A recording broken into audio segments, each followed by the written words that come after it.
Caríssimos, saudações.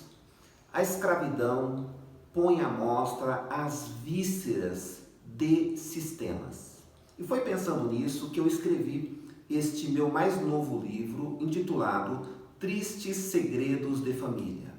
O objetivo desse livro foi colocar em teste, em análise rigorosa, os sistemas religiosos e jurídicos escravocratas que vingaram, infelizmente, no país Brasil, século XIX.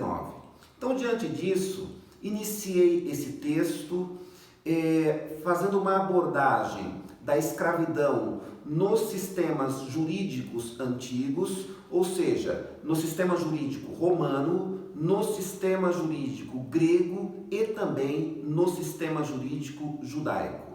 Então, diante desta perspectiva, com essa base para a investigação, fiz uma abordagem da escravidão no Brasil do século XIX, com vistas a verificar quais foram os argumentos escravocratas utilizados em nosso país a partir da Constituição de 1824. Então, diante disso, por meio da pesquisa de fontes primárias, observei quais foram os argumentos diversos que se utilizou para a negativa de direitos civis dos escravizados em território brasileiro.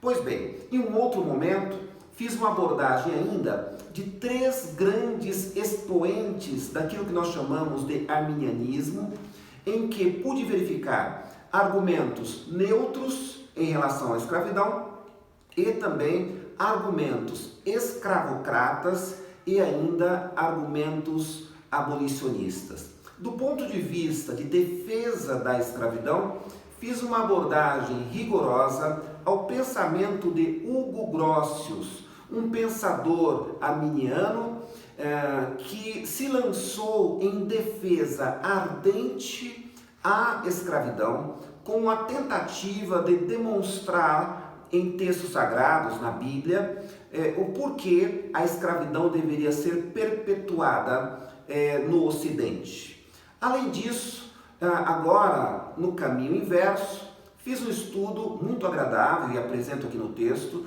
de um autor, um teólogo, chamado John Wesley. Este autor, de maneira muito feliz, ele constrói uma maneira, uma forma teológica de enfrentar a escravidão, e todos os seus argumentos se mostram de maneira abolicionista. Então nós encontramos aqui o pensamento libertário de John Wesley, oportunidade em que pude observar que ele atacou a escravidão tanto do ponto de vista religioso, bem como do ponto de vista jurídico, por meio de uma abordagem da jurisprudência do sistema jurídico da Common Law.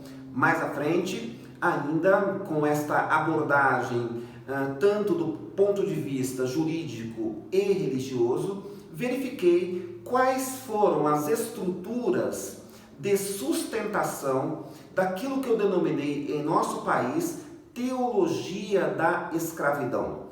Pois bem, na teologia da escravidão, pude observar que o pensamento de Hugo Grotius muito influenciou a sociedade e os religiosos do século XIX em nosso país. Então, a partir daí, eu pude apresentar argumentos relacionados à tese que este livro apresenta. Então, esse livro tem uma tese esta em que demonstro quais foram os sustentáculos da escravidão em território nacional, quais as abordagens e, posteriormente, ainda em sede de Tristes Segredos de Família, aponto quais foram as estruturas religiosas que se empenharam em manter a escravidão em nosso país. Escravidão essa, como bem sabemos, no Brasil durou quase 400 anos.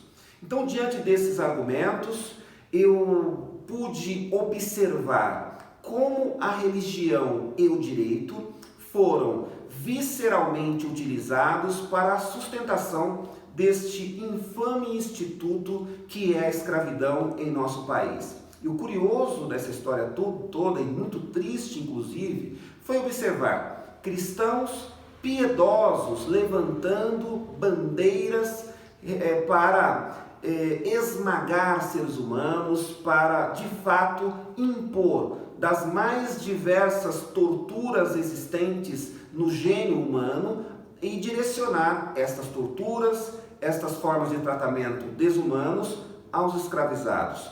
Tudo isso, infelizmente, a partir de argumentos jurídico-religiosos. Então, diante desses apontamentos, eu deixo aqui a indicação de leitura e até o próximo vídeo.